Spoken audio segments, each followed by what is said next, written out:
A couple of weeks ago, we heard a part of this morning's scripture reading from the first letter that St. Peter wrote to his churches.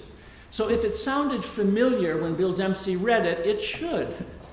This was the occasion where Peter told the Gentile believers that they too were a chosen people, that they too, just like the Jewish race in the Bible, were a chosen priesthood. They were a holy nation. They were God's own people.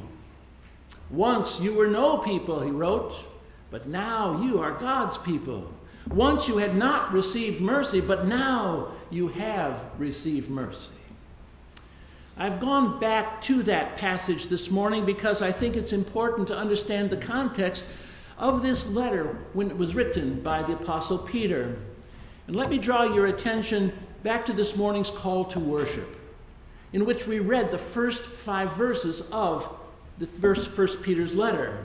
It was addressed to God's people, and I quote, who live as exiles of the dispersion throughout the 5 Roman provinces of Asia, the exiles dispersed throughout the region we nowadays call Turkey. The Good News Bible version puts it very plainly. I am writing to the refugees who are scattered. Peter is writing to refugees. He is writing to exiles, maybe something like ancient asylum seekers.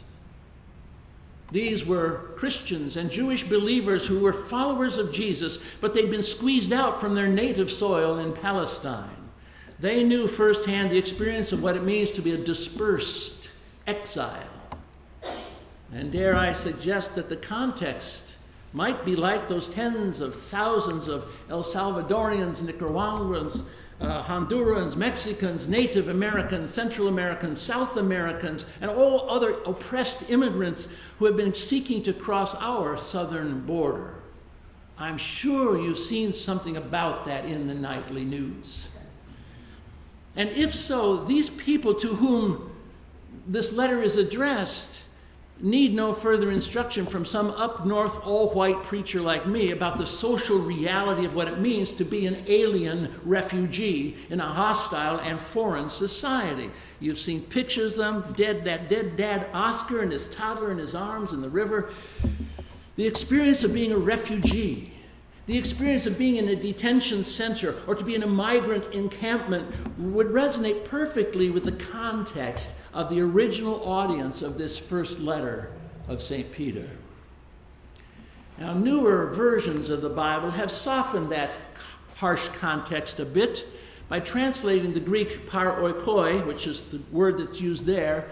They translate it now as resident aliens or visiting strangers.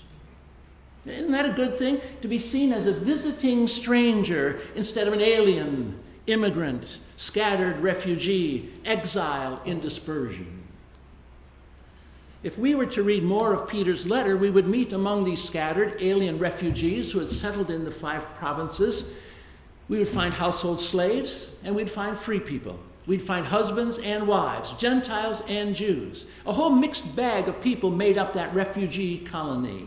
There are children. There are community leaders, elders in exile. There are recent converts to Christianity. But most important to Peter is the status that they all have in common as paroikoi, resident aliens, asylum seekers. When I went back to seminary years ago to work on my doctorate, one of our guest lecturers was Dr. Jack Elliott, author of 2 books about the letters of Peter. He's the one that wrote the Augsburg Commentary on the New Testament about Peter, and then turned around, he had just published his second book, A Home for the Homeless, a sociological exegesis of 1 Peter in its situation and its strategy. Only professors can get away with titles like that, because then they assign their book as reading for their class. But actually, they're excellent books. I promptly went out and bought them both. I didn't read them before his class, but I read them while I was in his class. And I will use some of his point of view to share the core of his scholarly insight and draw out a few implications as it may relate to today's socio-political economy and our sense of identity as a mission, as a church. Jack Elliott pointed out in his lectures that in ancient society, strangers were regarded with a mixture of fear and contempt, unquote.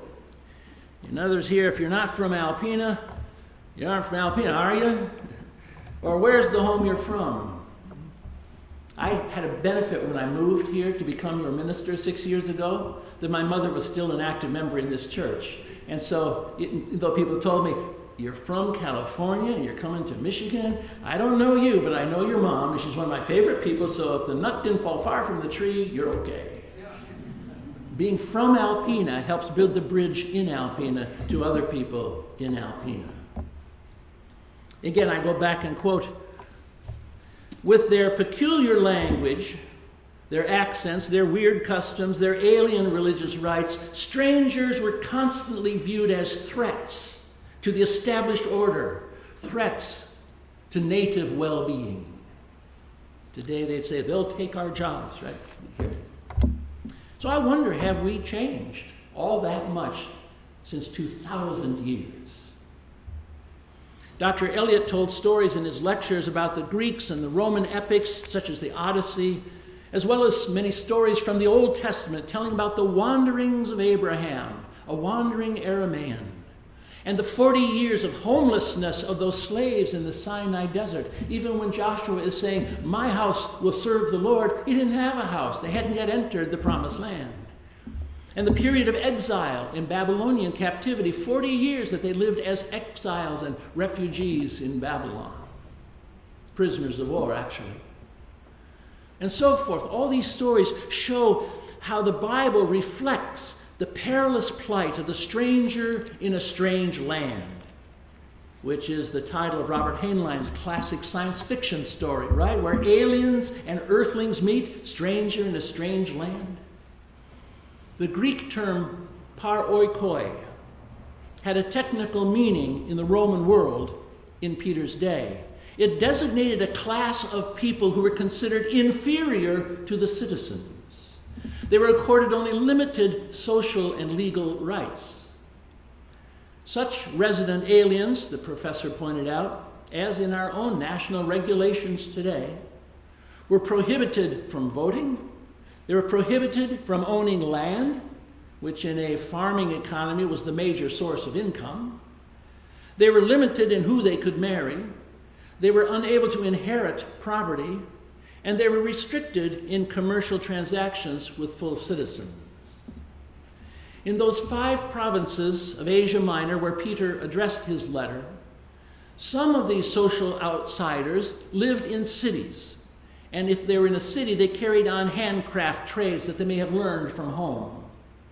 As the Apostle Paul was a tent maker, he could ply his trade in the cities. But the majority lived in the rural regions of the interior, where as peasant class laborers, they worked the land. They were the day laborers. These resident aliens, exiles, refugees, had turned to Christianity as a form of human community that provided not only social unity and acceptance that they lacked from their surrounding society, but the Christian gospel also assured them of the favor and the acceptance of the God of Israel, who had set the solitary in families to begin with. They were not alone. This was a family patriarchy theology that they inherited, and it felt good being included in the sanctuary, included in the family, included in the race, included in among others, unlike you, and yet still a new family with you.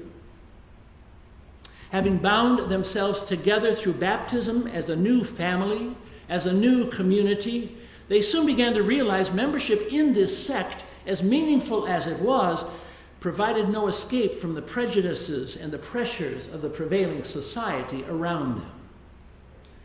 In fact, for some, their public adherence to Jesus Christ increased the friction they had with their neighbors, as it does if you're a Christian in Persia, that is, if you're in Iran right now, or if you're in old Iraq under Muslim rule. It's hard to be Christian in a setting where the theocracy goes against the grain. Or even now, in China, it is illegal, and millions of people are in camps, detention centers, because of their religious and ethnic backgrounds. To follow Jesus as a foreigner was hard. In the face of pressure to conform to the culture around them, Peter addresses his letter to the paroikoi, to the resident aliens, the dispersed exiles, as a sort of pep talk and a theological reminder that through their shared faith and through their common baptism, they were a unique community who had been set apart from the passions and the prejudices of the non-believing majority. They had been born again into a new family. They were part of God's own people, God's family, through their baptism, their rebirth. Peter reminds them of God's faithfulness, of God's ultimate judgment between righteousness and wrong, of God's promise to vindicate and celebrate those who remain faithful under pressure. As their unfair treatment and their social rejection causes them pain, as the government disperses them and the majority of their neighbors shun them, Peter says it should be filling them with some living hope because they're joining themselves to the same suffering and death of Jesus. And they are so assured of new life. By the raising of Jesus from the death, they can look forward to an inheritance of rich blessing in heaven. That's what he said in our call to worship this morning. And then that brings us to the text Bill Dempsey read for us. Taking seriously their uniqueness, their strangeness, this new Christian community in rural Turkey. Knowing firsthand the oppressive alienation these refugees were enduring under the slanders and the pressures of the native majority, Peter provides some theological reason for them to remain aliens. He takes away the negative emotional baggage attached to the word paroikoi, and he gives it a positive spin. He says, you are paroikoi.